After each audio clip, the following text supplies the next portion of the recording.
nome de Jesus Cristo, o nosso Salvador. Amém. Neste domingo, lembramos da transfiguração de Jesus Cristo. Esse é um importante evento que marca a transição no tempo da igreja, do período da Epifania para o período da Quaresma. Na transfiguração, ao revelar a sua glória divina, a manifestação de Jesus Cristo chega ao seu ápice. A manifestação dele como Filho de Deus chega ao clímax. Nós conversamos ao longo dos últimos cultos, no período da Epifania, como Jesus, através de cada um dos seus milagres, das curas, do ensino dele, como ele foi se manifestando como Filho de Deus. E isso chega ao seu ápice justamente na transfiguração, quando ele se revela em sua glória divina a 3 dos seus discípulos, Pedro, Tiago e João. Ao mesmo tempo, a transfiguração também acentua o estado de humilhação de Jesus Cristo, uma vez que ele não permanece ali no monte, mas novamente ele se esvazia da sua glória divina, desce o monte e anda com os pecadores em direção à humilhante morte de cruz. E é sobre isso que nós refletiremos no período da Quaresma, que começa já na quarta-feira de cinzas agora.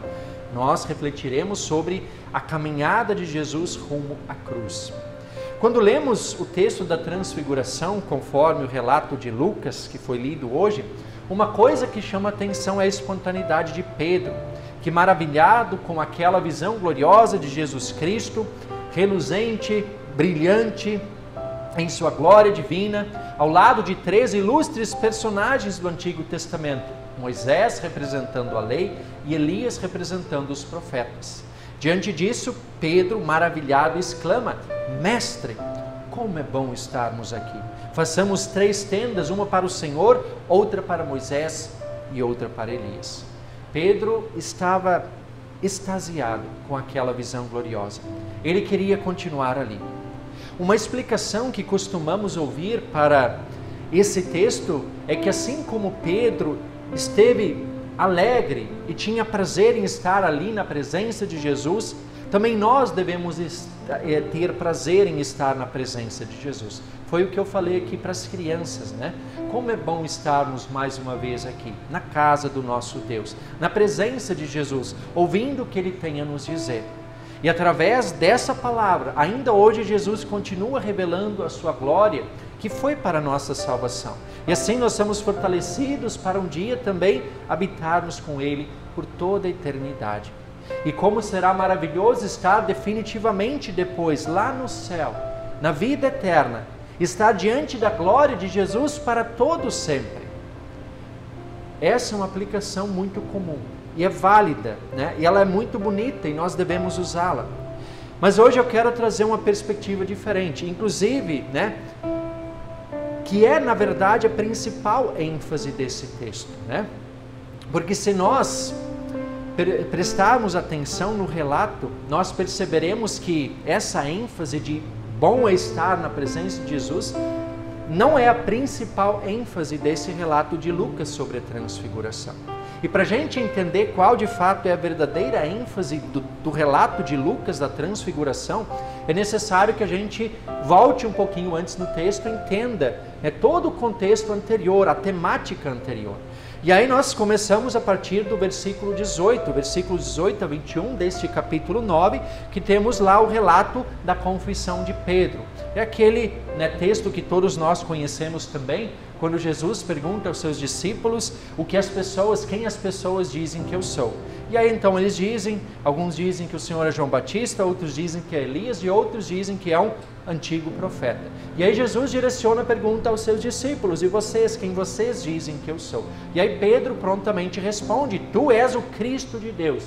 Pedro recebe elogios diante daquela afirmação, que Deus havia colocado essas palavras em sua boca.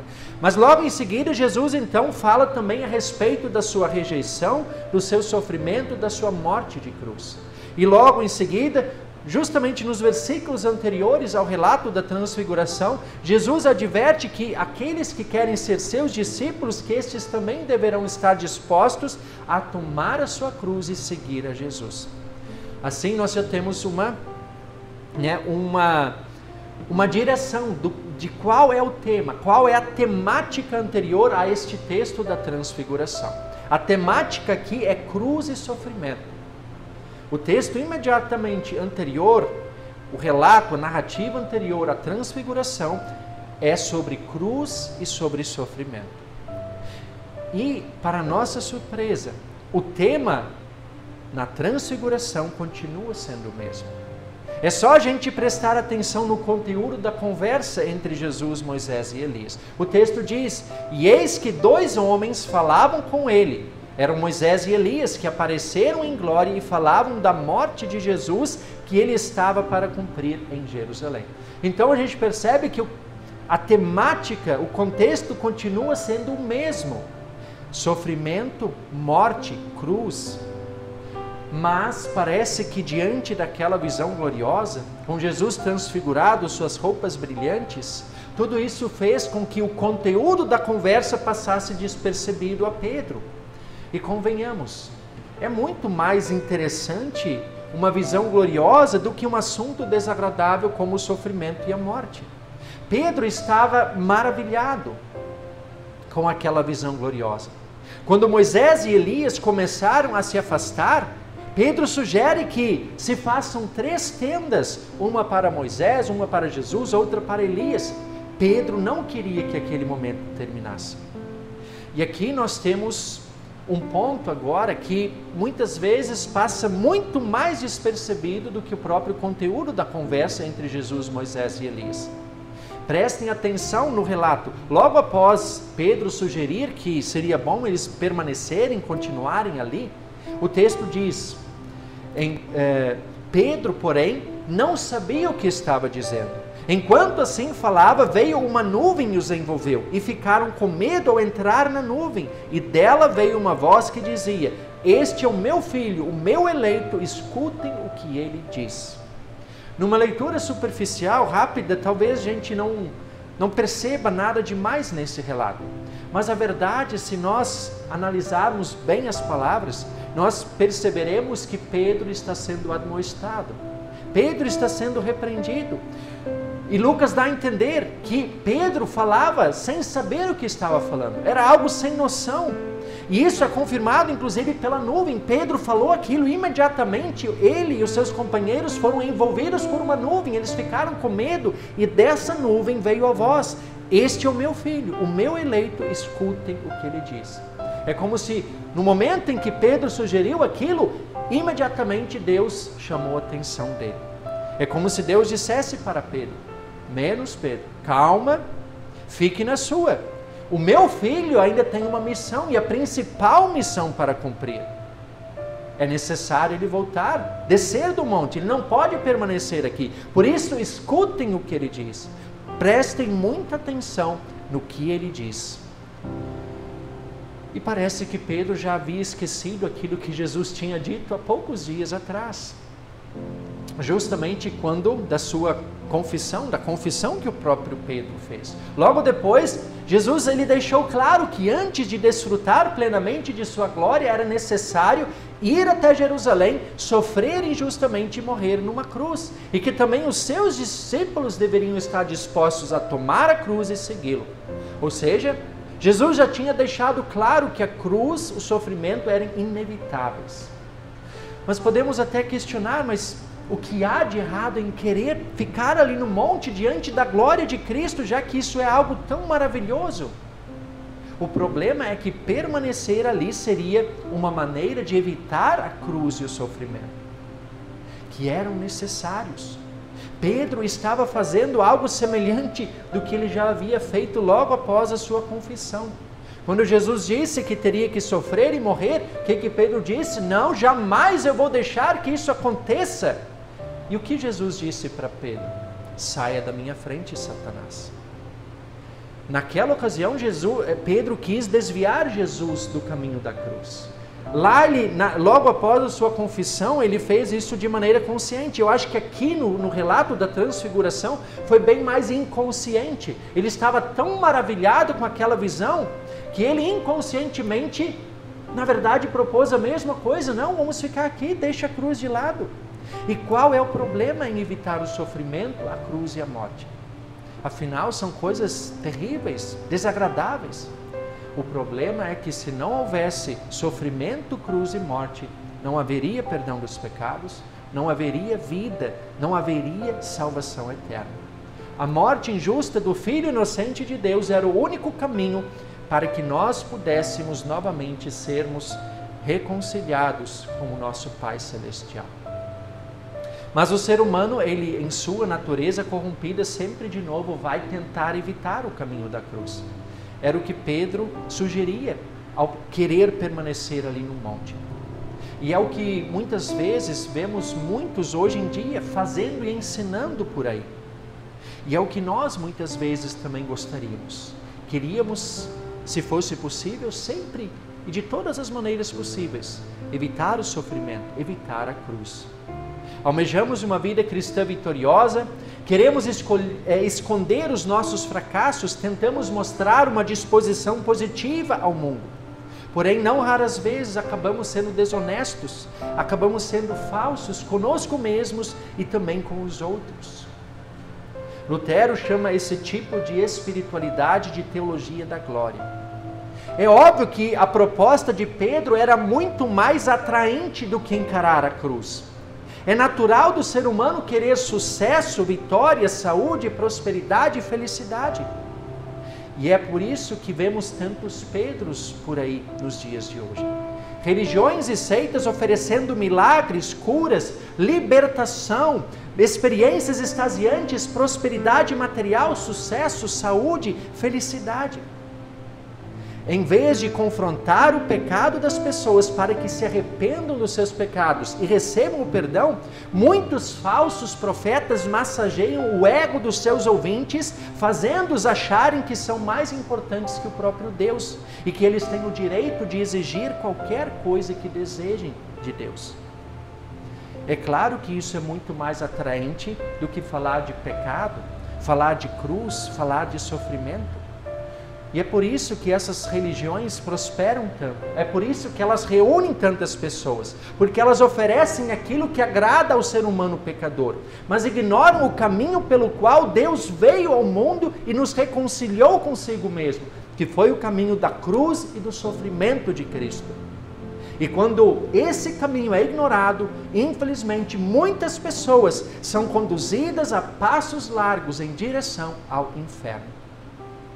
Mas pastor, é assim tão grave? Sim, porque ao desviar do caminho da cruz e seguir pelo caminho da glória, o ser humano começa a exigir que Deus se justifique diante do sofrimento.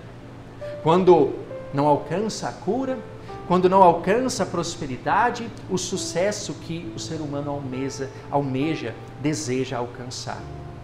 O ser humano começa a exigir que Deus faça aquilo que ele quer.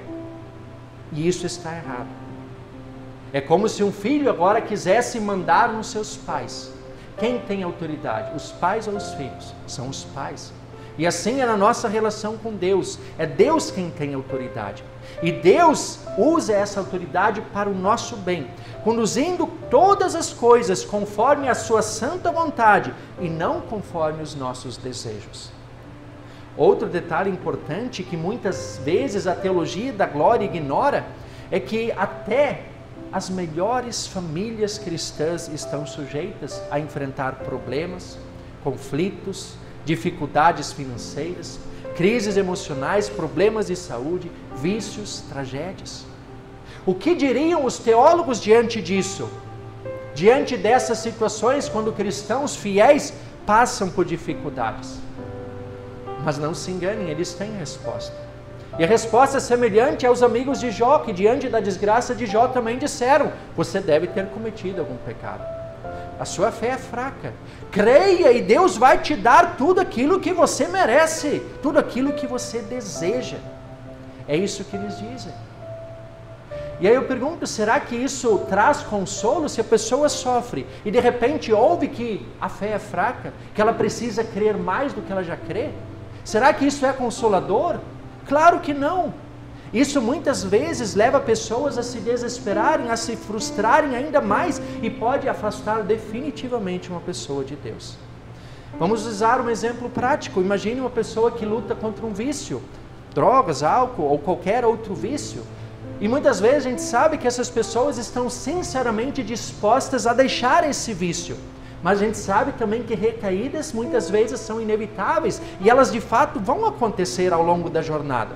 É uma caminhada árdua e difícil. E agora, se numa dessas recaídas um teólogo da glória disser a sua fé é fraca, se você tiver fé de verdade, você vai se livrar disso. Isso é ilusão, isso não existe. A gente sabe que não é tão simples. A gente sabe sim que a fé é muito importante. No caso, a intimidade, o relacionamento com Deus vão fazer sim toda a diferença. Mas muitas vezes a rede de apoio ao lado também é necessário. Pessoas próximas, familiares, toda uma rede de apoio que vai apoiar e que quando houver recaída não vai julgar, apontar o dedo, mas vai estender a mão e ajudar a pessoa a se levantar e assim seguir em frente. Esse é o caminho. Mas enquanto isso, muitas pessoas se iludem com essas falsas teologias. Não são poucas as pessoas que já tiveram experiências decepcionantes por causa dessas falsas promessas de uma teologia distorcida e diabólica. E com isso, muitas vezes, acabam se perdendo completamente, tanto na vida física, na vida material, como também na vida espiritual. A teologia da glória, ela muitas vezes parece que quer isolar o ser humano num monte. Ela cria uma realidade alternativa, um conto de fadas. E a fé, muitas vezes, é apresentada como passaporte para Nárnia, para um mundo que não existe. Ela ignora a realidade em nossa volta. A fé é vista como um superpoder que dá aos seres humanos de exigir qualquer coisa que desejarem de Deus. E Deus é obrigado a fazer isso. E a partir disso, o próprio ser humano cria o céu sobre a terra. Porque ele vai ter tudo o que ele quer. Infelizmente, isso não passa de uma grande ilusão. Isso pode até ser bom, mas só enquanto durar. Até que apareça a cruz, até que apareça o sofrimento. E pode talvez até durar uma vida inteira, mas muitas vezes pode ser uma armadilha do inimigo que pode levar muitas pessoas à condenação eterna. A verdadeira teologia cristã é a teologia da cruz, porque essa teologia ela não tapa o sol com a peneira. Ela não vai iludir ninguém ao dizer que se você se tornar cristão, se você crer, você estará livre de todos os problemas. Não. A teologia da cruz não vai prometer sucesso, cura, libertação, prosperidade, felicidade plena, experiências miraculosas. A teologia da cruz não vai dizer que a fé é um superpoder que nos dá o direito de exigir qualquer coisa de Deus. A teologia da cruz não inverte as funções. Ela não coloca Deus como nosso subordinado. Deus continua sendo Deus, autoridade sobre nós. E nós continuamos sendo seus filhos, suas criaturas e amados através de Jesus Cristo. A teologia da cruz, ela diz que a fé não é um superpoder que nos dá qualquer conquista terrena, mas ela é o meio pelo qual a justiça de Jesus Cristo nos é atribuída, nos concedendo o completo perdão dos pecados que nos condenavam, que nos dá uma nova vida espiritual diante de Deus e a certeza da vida eterna. É isso que a fé nos garante. E quem tem a fé verdadeira sabe que essas coisas são muito mais importantes do que qualquer bênção terrena que nós possamos ter. A teologia da cruz, ela ensina aquilo que Jesus disse: quem quiser ser meu seguidor, negue a si mesmo, tome a sua cruz e siga-me. Ela vai dizer que no mundo vocês vão sim passar por aflições, mas tenham coragem, eu venci o mundo. E para vencer o mundo, Jesus teve que descer o monte. Jesus precisou novamente esvaziar-se da sua glória e trilhar o caminho da cruz. Jesus desceu o monte para assumir o lugar de todos os seres humanos. Jesus desceu o monte para assumir o meu e o seu lugar, para morrer em meu e o seu lugar. E é justamente lá naquela humilhante cruz, que aos nossos olhos pode parecer tão horrível e cruel, sem beleza nenhuma, mas é justamente lá que estava escondida a mesma glória que os discípulos presenciaram no Monte da Transfiguração. A mesma glória estava escondida na cruz, a glória de Deus pela qual Ele garantiu a salvação de toda a humanidade. Por isso, queridos irmãos e irmãs, A teologia da cruz é a única que pode trazer real e verdadeiro consolo para a nossa vida, porque ela não mascara a realidade em nosso mundo, a realidade à nossa volta, mas ela nos tranquiliza ao garantir que o próprio Deus está conosco em todas as situações, inclusive nas mais difíceis. A teologia da cruz não vai nos sobrecarregar afirmando que nossos problemas, nossas dificuldades, os sofrimentos são culpa de algum pecado que cometemos ou da falta de fé. Ela não faz isso. Pelo contrário, ela nos alivia ao afirmar que Cristo Jesus já pagou por todos os nossos pecados, por todos eles, e que pela fé neste Jesus temos o completo e incondicional perdão de todos os nossos pecados. Esse é o consolo que vem da glória que Cristo revelou na cruz. E é importante também lembrar que o nosso sofrimento nesse mundo é apenas temporário. Assim como foi temporário o sofrimento de Jesus Cristo. Jesus teve que descer o monte. A cruz era inevitável, mas nós sabemos que a cruz não foi o fim, porque ele ressuscitou ao terceiro dia. E com isso ele passou a novamente, e agora de maneira definitiva e plena, manifestar a sua glória divina. A nossa cruz e o nosso sofrimento não ultrapassarão os limites desta vida terrena. Não ultrapassarão. Pois a ressurreição de Jesus Cristo é a garantia de que também nós ressuscitaremos no último dia. E assim estaremos livres para todos sempre de todos aqueles males que insistem em nos afligir aqui neste mundo. E a partir de então, passaremos a viver definitivamente diante da glória plena do nosso Salvador Jesus Cristo.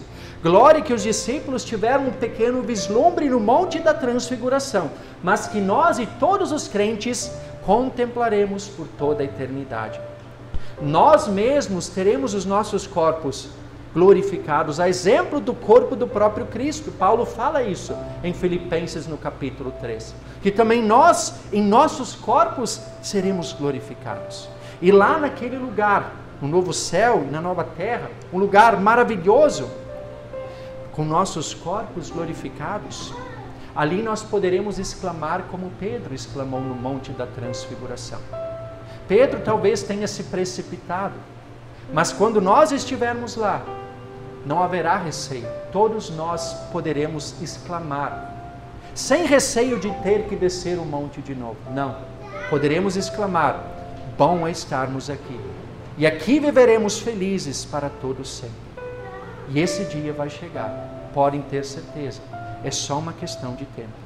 E tudo isso só será possível graças à glória que Jesus Cristo revelou ao entregar a sua vida na morte de cruz por amor a cada um de nós. Amém.